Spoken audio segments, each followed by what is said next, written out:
Yeah, just hold the microphone little close to your mouth. Hello.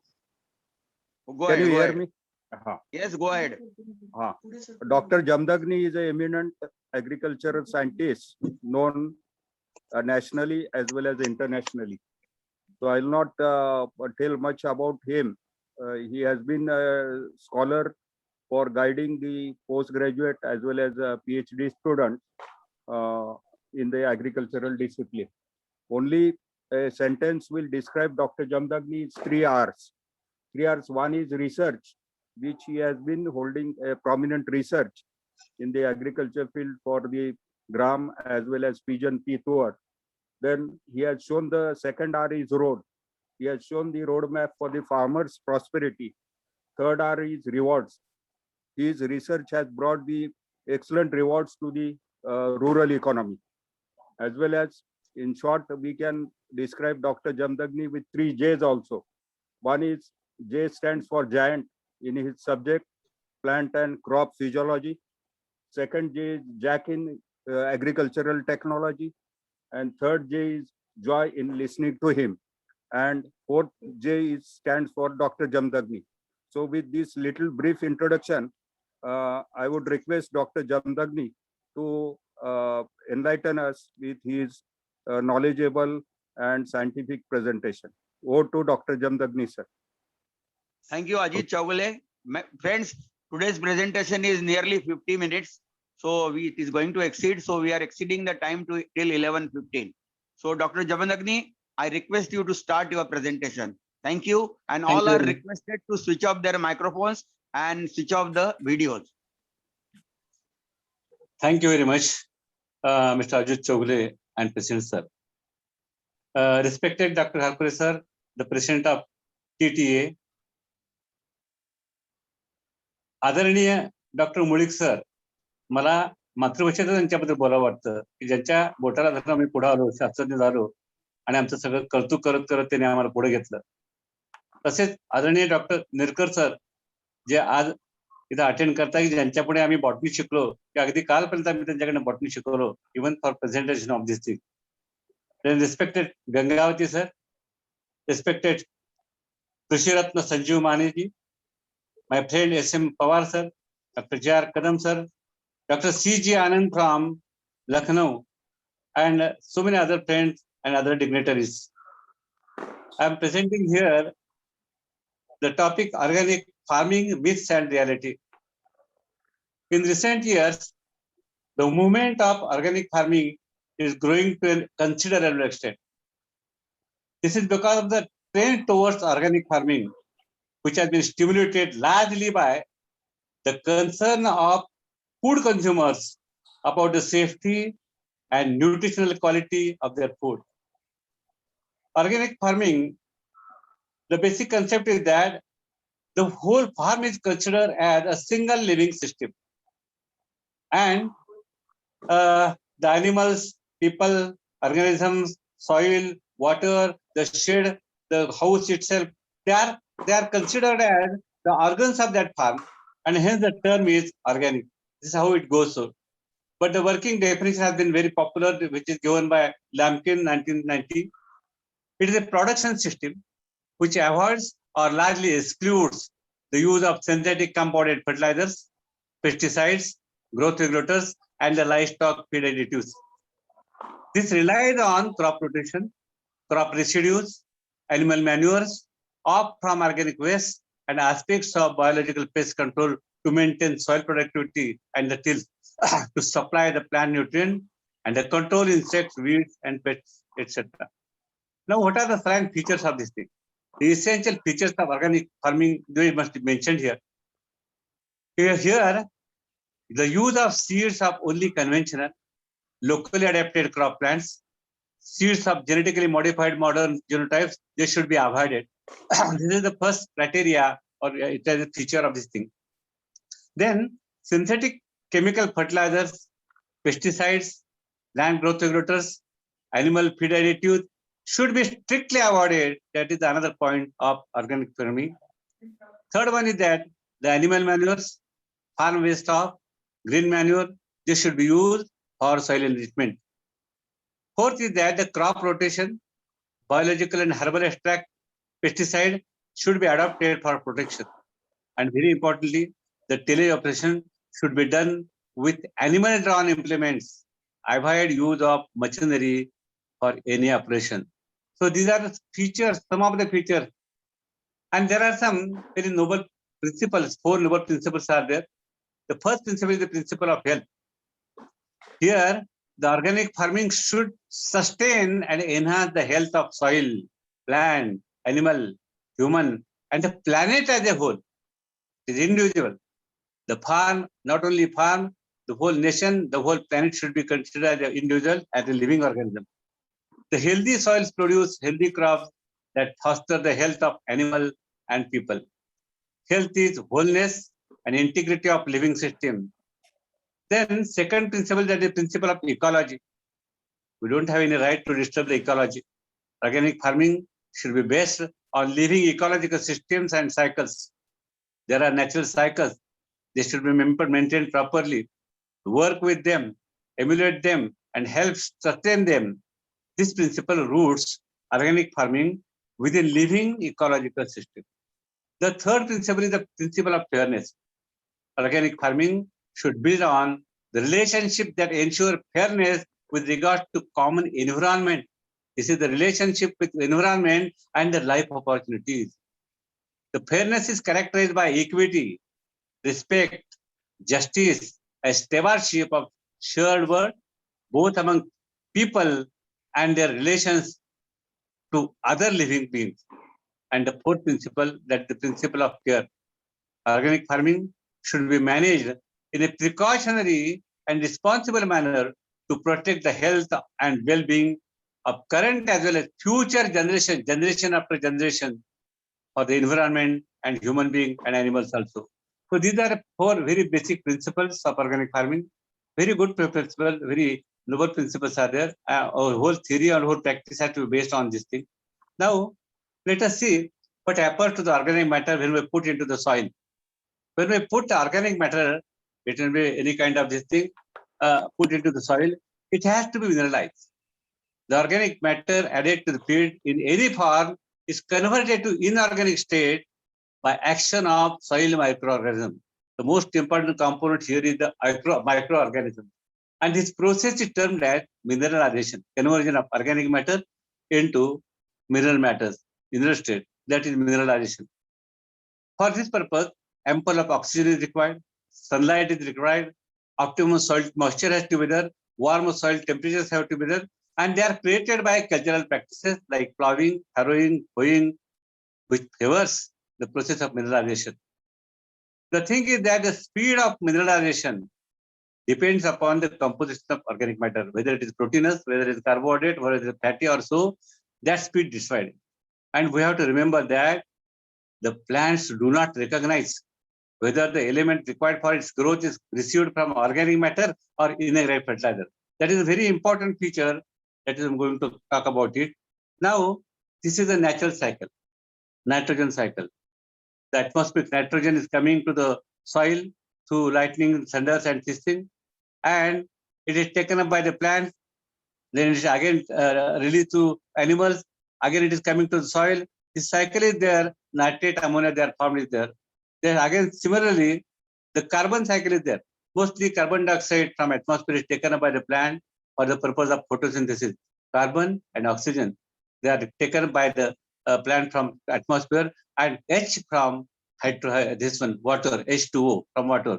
So they form a carbohydrate from in the presence of sunlight, that is photosynthesis, and the cycle goes on. So let us see what happens here. When we add the organic matter into the soil, the degradation of organic matter has to occur. As I told you here, just now for mineralization purpose. The carbohydrates which are there in the organic material, the carbohydrate, they may be in the form of cellulose, hemicellulose. The degradation of carbohydrates or cellulose or hemicellulose releases carbon dioxide, releases water and the energy. So degradation of carbohydrates results in formation of CO2, water and energy. And the energy, that is the product which is used by microorganisms for their survival. Then the water, the CO2 is there, the CO2 is dissolved in water in soil solution, and it forms a carbonic acid which regulates the soil pH. It governs the soil pH. The carbon dioxide is dissolved in soil solution, it forms carbonic acid and regulates the soil pH. Then the proteins which are there, they are degraded to form amino acids, and from that amino acid, ammonium is formed, the nitrates are formed, and which are provided, which provide the nitrogen to the crop. How the carbon, nitrogen are available? Similarly, various enzymes are acting on the material, and like phosphatase or the sulfatase, etc. They facilitate the release of phosphorus, sulfur, potassium, calcium, magnesium, like that from the organic stuff. So everything, the elements are received from organic matter, but they are converted into chemical form. Now you can see how the organic matter is degraded. You can see from carbohydrates, oligo sugars are formed, lignin is there, CO2 is from CO2 and HCO3, they are the anions developed. Then again the CH4 is formed, which is methane, which is a very difficult thing. Then carbon is released again here. Then from proteins by degradation, amino acids are from the amino is there, NO3 is there that is available to the plant. And very importantly, the lipids, the phospholipids are, sulfolipids are there, they form H2PO4, H2O4, magnesium, calcium, potassium, and others, sulfur, etc. They are released from the organic material under the action of micronutrients. The microorganisms. The microorganisms get the energy by degradation of this thing, and they survive with this thing. Very importantly, the carbohydrates, when they deform this lignin, the lignin is very complex structure that is degraded by only some fungus, and that lignin that combines with amino acids, certain amino acids which are released from organic matter, and they form lignoprotein, and that lignoprotein is the humus, and that humus governs the soil property, physical, biological property, etc. Let us see what happens here. There are essential elements. Just now I suggested here, shown you here, that some elements are released. Plants absorb more than 90 elements from the soil, but all of them are not required for the plant growth. Only 16 are required for their growth and the development. Hence, they are regarded as essential element. In 1939, Arnon and Stout, they postulated that there are 16 elements. What are the criteria of essentiality? First criteria, without these elements, the plants cannot complete life cycle. The second criteria, they should directly participate in the metabolic activity. And third criteria, it cannot be substituted by any other element. So these are the three criteria of essentiality. And on the basis of this thing, out of 90 elements absorbed by plant, 16, there are 6 elements which are considered to be, 9 elements considered to be major elements, and 7 are considered to be minor elements. Major or macro, and minor or micro element. Carbon, hydrogen, oxygen, nitrogen, phosphorus, potassium, calcium, magnesium, sulfur. These 7, 8, 9 elements, they are required in larger quantity. Very important, they are larger quantity. Larger means they are required in more than 100 ppm concentration, and they are taken by the soil, from the soil. Only the thing is that carbon, hydrogen, and oxygen, they are taken from atmosphere and water. From carbon dioxide from the atmosphere, CO2 is taken up. It is not, C is not taken from the soil. Carbon dioxide, that is the substrate for it. The CO2 is taken through stomata by the plant, and hydrogen from the dissociated water, hydrogen is taken, oxygen is released, the carbon, hydrogen is there, and the sugars are formed. First sugar is there, phosphoglycic acid, that is this one formed, and carbon, hydrogen, oxygen, they are taken from atmosphere and water. Other things that nitrogen, phosphorus, potassium, calcium, magnesium, and sulfur, these 6 elements are taken from the soil. Now, what are the micro elements? Micro or minor elements, they are also called as trace elements. They are required in very small quantity, less than 100 ppm. Very few ppms are required, but they are equally important. They are as important as a macro element. Very small quantity, 100 less than 100 ppm. Ferrous, zinc, manganese, molybdenum, boron, copper, and Cl. So these are the 16 elements which are considered to be essential elements. Now, just now told you that humus, by degradation of the carbohydrates, lignin is very tough to degrade, but by the slow action of white rot fungus, lignin, that lignin is divided into small sections. The small lignin particles combine with amino acid to form lignoproteins. And this lignoprotein, the humus. Humus polymerizes with clay particles to form humic substances, which is dark color, heavy molecular weight substance. It is hard to degrade. It cannot be dissolved in anything. So that is very hard. Large surface molecule is there. And on the basis of solubility, the humic substances are categorized as fulvic acid, humic acid, humin. Humus improves the properties, which is specifically physical properties, chemical properties, and biological properties of the soil.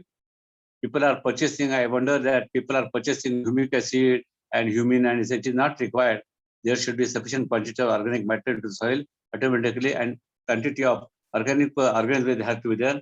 Then automatically the humic acid produced there. Then we should talk regarding green revolution in context of organic farming in India.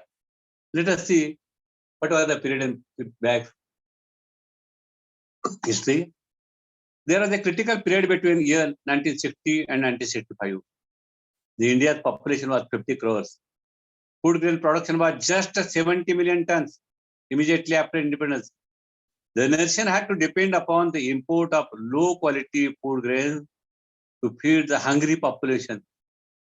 The then Prime Minister, Lal Bahadur Shastri, made an appeal to people to skip one meal once every week. He gave a slogan, Jai Jawan, Jai Kisan. This inspired the people for survival under critical conditions. And this was the days of this one. And these are the four stalwarts. Bharat Ratna, Dr. C. Subramaniam, Dr. Anna Sahib Shinde, Dr. Vasanta Naik, and world famous Dr. M.S. Swaminathan. These are the four architects of Green Revolution in India. They made a big change in scenario of India. Now we are self-sufficient because of the four stalwarts. What are the features of Green Revolution? In Green Revolution, modern high-yielding dwarf varieties have been developed, especially wheat, Kalyan Sona, Sonalika, Sharbati Sonara. They are derived by use of Norin 10 gene, which is dwarfing gene. That was the discovery, very important discovery. Similarly, for rice, which is a staple food of the world, for rice also, the DGO gene, which is a dwarfing gene, was introduced, and the IRA, Tyching Jaya, Padma, Ratna, this variety was investigated, and they made a big change in food production of this India. Then, coupled with these high-yielding dwarf varieties, balanced crop nutrition through chemical as well as organic fertilizer has to be there. Another factor is that crop protection by use of conventional as well as synthetic pesticide. The conventional methods are not abandoned, they are not dead. The providing irrigation at critical stages, wherever required, that is also required. Then only the bumper crop production occurs. And use of power tillers, tractor, threshers, and other farm machineries as far as requirement, as per the requirement and availability has to be used. That is the feature of Green Revolution. Now, you can see the bumper crop. This is Vipula PGNP. This is a Kalyan Sona, maybe perhaps Kalyan Sona. You can see this is perhaps Ratnagiri 24, like a year-ahead is there of rice, and Phule Suchitra, that is sorghum, which are developed by our university. So these are the very big bumper crop, bumper crop varieties here there. So that is the achievement during Green Revolution. But there has been a great criticism on Green Revolution. Very critical points have been released. Conventional and locally well-adapted genotypes are vanished. This first objection. The conventional local genotypes are generally adapted, but they are vanished during course of Green Revolution. The genetic diversity is reduced because of the Green Revolution. The quality of produce from new varieties poor, and the food and fodder which has become poisonous due to synthetic fertilizers and pesticides. That is a serious objection against this Green Revolution. One more thing is that the soil structure and fertility is destroyed due to heavy irrigation and mechanization, and the indiscriminate killing of useful insects and microorganisms. There is one more objection against Green Revolution. The vast population is suffering from cancer due to consumption of the food which has been developed by Green Revolution, and the nutritious crops are displaced by cash crop, that is a serious objection. So these are some of the objections. Now, while considering this objection, we should have some issues about this organic farming. I have enlisted him here. The first point is that, do the plants need organic matter really? The second issue is that, is the organic matter the best fertilizer? Third issue is that, are the recommended chemical fertilizer hazardous to human being and animals? Fourth is that, are the herbal pesticide Dashaparni safe to human and animals? Next one is that, are the organic fertilizer always non-toxic and safe to human and animals? Organic fertilizer, they are considered to be safe, but really are they so? Are the premium prices of organic produce affordable to poor, hungry, malnourished mass population? If it is yes, it's okay. If it is not, then how about the principle of fairness, equity, etc.? Then can it meet the food challenge of ever-growing population in India, not only in India, in world? Now, let us answer some of these points. Do the plants need organic matter? The plants can grow without organic matter. Example is there, hydroponics, sand culture, aeroponics. They are the common examples. Without organic matter, the plants can grow, they can produce bumper yield. Maximum yields can be achieved when water is there, carbon dioxide is there, oxygen is there, sunshine is there, and 13 essential elements are provided. Then good yields can be obtained.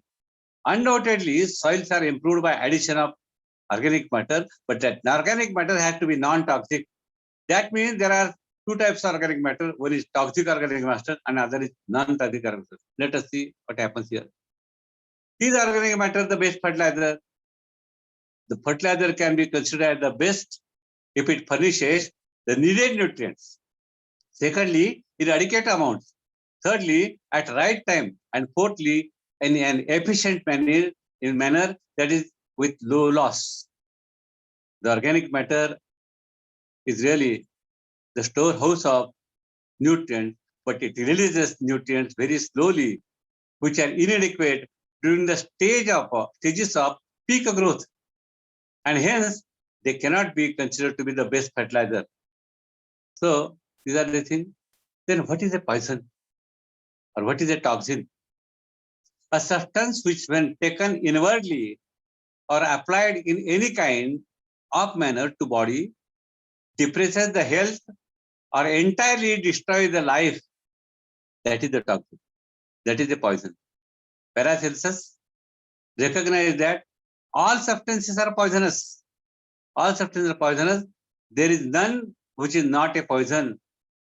But the right dose differentiates poison from remedy. The right dose, that is very important. Everything can be remedied. The concept of dose dependency of the toxic effect of substances holds true forever. Whether it is a natural or whether it is synthetic fertilizer or substance, excessive toxic. Whatever may be excessive toxic, let us see how it is excessive toxic. Just now I told you that. See here, people say that there has to be more than 1%, 2%, 3% organic carbon. Some people say 5%, 7% organic carbon. It cannot exist. So much of the organic carbon cannot exist in the soil because it has to be mineralized. Mineralized by the action of oxygen, by the action of favorable microorganism, with the action of some cultural practices, sunlight, etc. But suppose if it is not mineralized, if it is unmineralized and there is excess of organic carbon, then what will happen? You can see here the proteins, carbohydrates, lipids, they are solubilized into monomers, oligomers, simple sugars, amino acids, but by fermentation in absence of oxygen or by the action of unfavorable microorganisms, that is converted into propionic acid, butyric acid, methane, acetic acid. That is very big concern in organic farming. All they are toxic. They are toxic to animals as well as humans, and they can destroy they can harm the environment also. We have to take care that there has to be mineralization of the organic carbon, then only it is useful. This is how the excess of organic carbon changes the climate and how it is not useful for the human being and animals. It can perhaps the dangerous thing. Then natural chemicals are safe and synthetic are hazardous. That is one more fallacy. We should remember that. more than 1,500 plant species contain some of the other kind of toxic substances. We're talking about the plants and their products. 1,500 plant species are toxic natural substances like hemagglutinin in castor beans, cyanic acid in lima beans and almonds, toadstools, poison hemlock. They are highly poisonous. If the food is not properly preserved, then botulism that is naturally occurring, which is 100 times more toxic than any synthetic toxin. Then the aflatoxin, which is grown on improperly stored grains and nuts, is a potent cancer-producing substance. Similarly, we know that antibiotics, they are in real sense, they are toxins produced by microorganisms, but they are well-known biocides. We are using it as a medicine. Now, with this background, people, there is a custom, there is a fashion, there is a practice. Some farmers of the organic farming who follow this thing in Maharashtra and other parts also, they are using Dashaparni for protecting the crop against the pests and diseases. But in Dashaparni, there are 10 plants. These 10 plants, there are pests, or there may be extract. The extracts of the 10 plants, they are used for protection of the crop, and that is called as Dashaparni. This is the Ipomia, Nerium, Datura, Calotropis, that is Rui, Castor, Parthenium, Ghanari, Pivadhotra, Gaipat, tobacco. These are the examples of some Dashaparni, this one. And they contain, you can see the third column.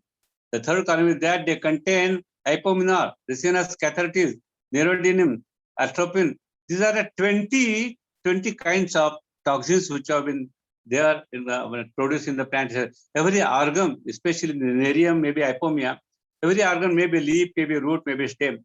Every organ that contains is full of the toxins, and they are used for protecting the crop. Now, we must know that there are phytotoxins. All these are phytotoxins. These plants produce toxins. They are called as phytoalexins or allomones or chiromones in their organs. It may be leaf, it may be fruit, it may be stem, it may be root. And because of this phytotoxins, they are not infested by any insect or pest or disease organism. Animals even do not touch these plants, and animal cannot eat them. Even the person goes, if the man goes to remove the leaves of Becharum or Ipomia, then he gets suffered from big wounds on his body. The toxin in herbal extracts are mostly carcinogenic. Further, how long period the toxins of the Dashaparni remain in the crop is not at all known. So without studying all these things, we are using Dashaparni for protecting the crop. Whereas the recommended chemical pesticide usually biodegrade within 15 to 20 days, and thereafter the produce becomes free from residue and safe for consumption. Now, another serious point is that entry of heavy metals through organic stuff, that is very dangerous. Organic fertilizers, they are usually made from farm waste, animal excreta, urine, sewage water, mud, slum, ash, rotten contaminated food, half-burnt wood, and plant material, effluents, organic effluent, industrial effluent, etc. So this is a big source of heavy metals. We know that humus is a large molecule. It has a large surface area. And these heavy metals, which are produced by this organic material, such kind of organic material, they are adsorbed. They are adsorbed on this humus. Larger the amount of organic stuff, more is the quantity of heavy metals to enter into the plant. And after intake of this or entry of the heavy metals, the cycle of heavy metals starts in agriculture and it reaches to human and animals. Let us see cycle of the heavy metals. The absorbed heavy metals are stored in leaves, in the stem of the plant, and the animals eat them as a fodder. These heavy metals, they enter into milk, they enter into urine and dung. The milk is consumed by human being. The excreta goes to manure. Through manure, the plant they enter into the crops, and the cycle remains continued in organic farming. Through soil, the heavy metals leach into water. it goes into river, it goes into fish, it goes into seafood, and again it comes into human diet. So how it is recycled, you can see here picture. Center, at the center is human being. Heavy material from effluents, sewage water, fly ash, very seriously fly ash, which is a bumper available. People are using it as a organic fertilizer. That is very wrong thing. The plant is taking all these things, and plant is giving food to the human being. So how it is then the through water, the food again coming to human being, through animals, through milk it is coming to human, through animals, from excreta to organic manure, to soil to again crops, and again entering into the human being. So how it is coming back and back to human being, that is a very serious issue. This is a cycle. Then what happened to the, why they are serious? Because the heavy metals generate toxins. Once entered in human body, the heavy metals are difficult to drain out. Heavy metals are not drained out. If we consume some tablet of vitamin B12, so it is driven out through, it is excreted through your urine, and so within few hours. But the heavy metals remain for a long time in human body and produce toxins. For example, polycyclic aromatic hydrocarbons, that is PAH, and polychlorinated dibenzofurans, that is PCDF. These toxins cause cancer of lungs, kidneys, skin, liver, hormonal imbalance.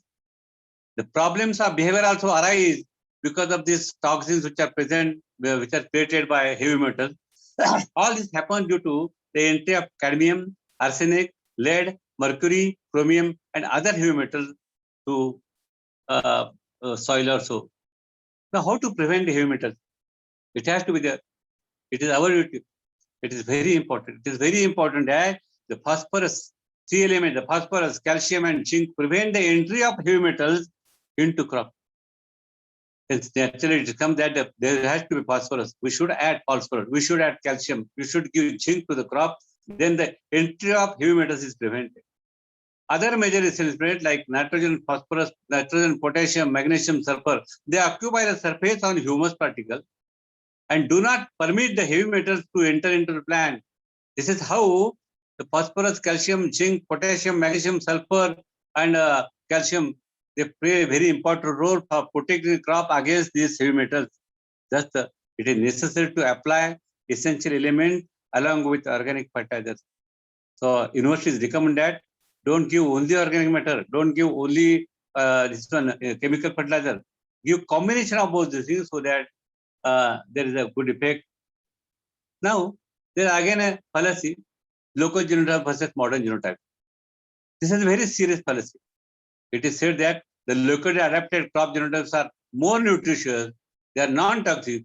Such a valuable conventional wealth is vanished due to Green Revolution.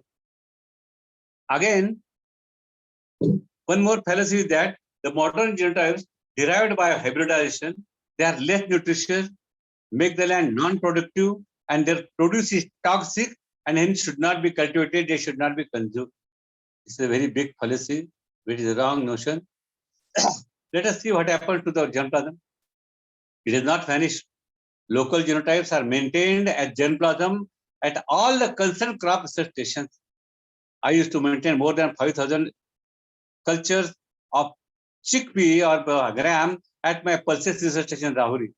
Once we had a demonstration of 18,000 cultures of genotypes of chickpea at our pulses research station in Rahuri. Then National Bureau of Plant Genetic Research, that is the director of New Delhi, it looks after the maintenance of germplasm of all crops in nation. At international levels also, Bioversity International, that's IBPGR, previously it was International Bureau of Plant Genetic Research. That is an international board of CGIAR, Consultative Group of International Agriculture. It takes the care of agriculture all over the world. At Rome, it takes care of germplasm in the world. Thus, the local genotypes are not at all vanished in Green Revolution. They are regarded as the strength of further crop improvement program. This is how it is a reply for those things. Then there is a misunderstanding about the modern genotype. There are two types of pollination in plant, cross-pollination and self-pollination. Cross-pollination is a rule of nature. maize, sorghum, bajra, sunflower, onion, garlic, pigeon pea, mango, papaya, jamun, guava, amla, citrus, apple, several other crops are cross-pollinated. But remember that every grain of such crop, every fruit of such crop, that is hybrid. They are consumed every day, every time, not at all toxic. Then why blame hybrids? Then again there is question, self-pollinated crop. Wheat, rice, gram, mung bean, malt bean, lab bean, groundnut, coffee are some of the common examples of self-pollinated crop. Collection of local types, selection of elite types. Among them, that is the first step. Our forefathers used to collect the big airheads from the sorghum fields and they used to use as cereal season. This is how the improvement went on. However, it is rarely possible to isolate a type having all good characters together. Hence, intentionally well-planned crossing of types with desired traits, like resistance to disease, resistance to pests, resistance to stress, and the quality and the yield, followed by the selection of desirable recombinants in segregating generation, is the classical method of developing new genotypes. So it takes around 10 to 12 years to develop one genotype, and to blame such a thoughtfully developed cultivar by scientists and the institution is not fair. It is very unfair. Then I must tell about some research experiment. People say that there is no experiment in university on organic farming, but long time during 1934 to 1942, good experiments have been conducted. That was dry land dissertation, Solapur, Maharashtra. It was conducted on deep black soil, plowing once in 3 years, 2.5 tons per acre of the FIM was added, green manure was there, crop rotation by pulses crop, and sorghum variety, local variety, Maldandi 35, and the spacing given was 45 by 27 centimeters. See here, there is no chemical fertilizer. There is no chemical pesticide. Nothing is there. There is no even irrigation. There is no nothing. This is only animal drawn. Everything is there. Then what are the results of this thing? You can see here that results of Bombay. This method is known as Bombay dry farming. The yields of Bombay dry method was over 7 years. I give an average of 7 years. Grain yield was 110 kg. That means 1 quintal per acre, and fodder 233 kg per acre. Conventional method, grains 50 kg and fodder 116 kg per acre. The Bombay method is similar to organic farming today, this thing, and the conventional similar method is natural farming or zero budget farming, which is currently in discussion. How can a poor dry land farmer survive with this organic farming? Similar results are noticed at ARS Padegaon, ARS Jor. At Meerut also, such experiments are being conducted by ICR. Now, it has to be mentioned the name of Thomas Robert Malthus, 1798. He postulated one hypothesis: the population growth occurs at exponential rate, and the food production occurs at arithmetic rate. The green line in this graph is food production, and the red line is that population. And the two lines are crossing, that is a Malthusian point. He says that a day would come when the population exceeds food production and the people would die for want of food. And that point has been occurred several times, 12 times in British India. You can see the picture here. Victims of hunger, the Malthusian point. British India, it was comprised of Burma, Bangladesh, and Pakistan, and some neighboring Nepal and other thing. Vast area there are no chemical factors, there are no insecticides, there are no irrigation, no content, nothing. The seeds were conventional, and the people died for hunger. Crores of people, lakhs of people died. You can see the great famines, timeline of the famines is there here. Great Bengal famine, Chalisa famine, Dorabji Bajra famine, Agra famine, Upper Doab famine, Orissa famine, Rajasthan famine, Bihar famine, South India famine, 2 Indian famines, Bengal famine. Last was in 1943. First was in 1767. They have been recorded by Britisher, and every time more than 10 lakh, 8 lakh people, total more than crores of the people, they died for the want of food. There was no food, there was no water. It was so serious that the bodies could not be cremated, maybe of human being and maybe of the animal. They remained such on the roads and in the fields. So that was that serious because for want of food and food. Now, this is the impact of Green Revolution in India. In 1951, Our population was 36 crores. We had only 50.8 production million tons of food production, and the life expectancy was only 35 years. After that, it went on increasing. In 1970, our nation had 55 crores of population, but at the same time, it was 108 million ton production of food grain, and the average life expectancy was 47 years. So this time we became self-sufficient. Till that time, we used to import food material from outside. That too of people. But from 1970, the Green Revolution came into existence, and we became self-sufficient. After that, there was a big jump every time, every year. And today, in 2020, we have 137 crore population, perhaps maybe approaching 140 crores or so. But today's recent years data is that 298 million tons of food has been produced by through Green Revolution food organization, and our life expectancy is 69 years. It has grown up. Now, this year, last 2 years, we are facing the problem of corona, but there is no victim of hunger. We have sufficient food to feed all these people, though they are facing this thing. So this is a very important achievement of Green Revolution. Then, what are the challenges ahead? What are the challenges ahead for India? Today's population is 137 crores, and the projected population in 2050 is around 170 crores in India. It is going to be augmented. The food production today is 298 million tons, and for 2050 AD, it has to be 470 million tons. There is a great challenge to feed 470 million tons that has to be produced. The land and water remain same. They are not going to be increased. Perhaps they may be shrunk. The natural farming cannot meet this requirement. The organic matter cannot meet this requirement. For this purpose, inputs like light, temperature, humidity need to be enhanced, need to be harnessed. We have to create the conditions of light, temperature, humidity, and people are doing it with greenhousing and other things. Today's Agrocon has given such kind of examples. But we say that the another green revolution is required, or we can say that evergreen revolution, that is the requirement of this thing. Now, he is Norman Ernest Borlaug, the father of Green Revolution. Today's world population is 750 crores, world population. Every day, 80 crore people sleep with empty stomachs. Population projected 2050 AD is 900 crores. And he was always thinking of the peace. He was always thinking of hunger of the poor people.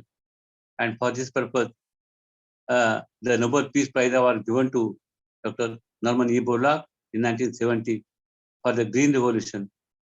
And what he says is that the world peace will not be built on empty stomachs and human misery. And for this purpose, he instituted a World Food Award from the amount he got from Nobel Prize. In addition to that, he received some many recognition awards from different countries in the world. With all that amount, he instituted the World Food Awards. We must see who are the World Food Awards. They are continuing the chain of Dr. Borlaug activity mission. The World Food Award that was instituted in 1986, and 1987 was the first year to award this thing, and it was Dr. M.S. Swaminathan, the first recipient, the father of Green Revolution in India, is the first recipient. Then Varis Korean 1989, dairy industry in India. Gurudev Singh Kusha, research on rice.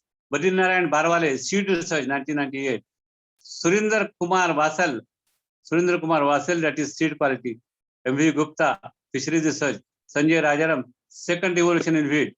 Rattanlal last year, conservation of natural resources. And this year, Dr. Shakuntala, though she is not India, but her origin is from India. Her forefathers had gone abroad for as laborers in farm, but she has won this year fisheries World Food Award. So this is the recent achievement.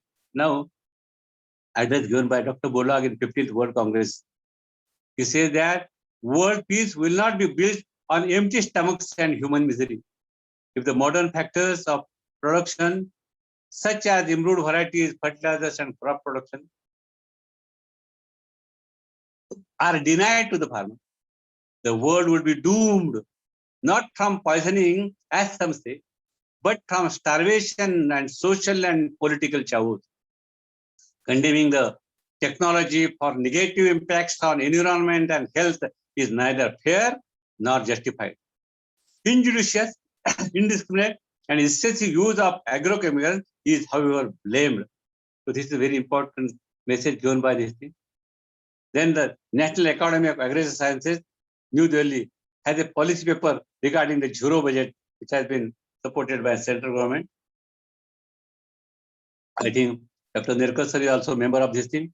Here they discuss on the zero budget or natural farming.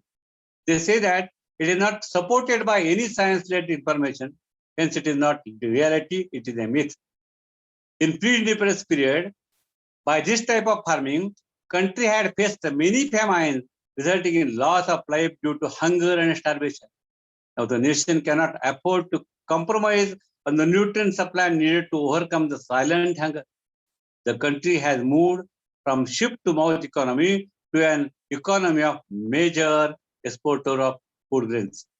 We have to enter in the era of evergreen revolution. Now, I'm tempted to tell a story of Taittiriya Upanishad. Bhrigu is the son of Maharshi Varuna. He completed education in Gurukul and came back to home. Father asked Bhrigu, "My son, what is the Brahma?" Bhrigu replied, "It is the Supreme Almighty." Varuna asked him to keep fast for 21 days and again asked. He gave food in small doses and again asked, "My dear son, what is Brahma?" Bhrigu replied, "Food is the Brahma. Annam brahmeti vijana." Never speak ill about Annam Naninde. Never reject the food. Take an oath to produce plenty of food. It is given in Taittiriya Upanishad. I will chant them. Annam brahmeti vyajanat. Annam nanindyat tadvratam. Annanna parichakshit tadvratam. Annam bahukurvit tadvratam. Om sahana bhavatu. Sahano bhunaktu. Sahaviryam karavavahe. Tejasvinavadhitamastu. Ma vidvishavahe. Om shanti shanti shanti. Dhanyavad. Thank you very much. I think Thank you, I've Doctor, completed within for 14 wonderful minutes. overview Thank of myth and reality in organic farming. Now we will go for question and answer session. Request everyone to identify and then ask the question. But I think Vilasji, we have Vilasji, there Krushiratna are Mane sir. So I will request Krushiratna Mane sir to say a few words.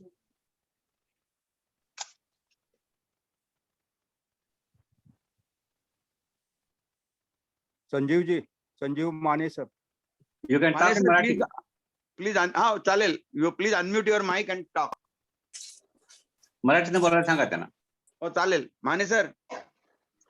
हा ऐकू येते का? हो येते चालेल बोला. हा माने साहेब येतात. सर नमस्ते.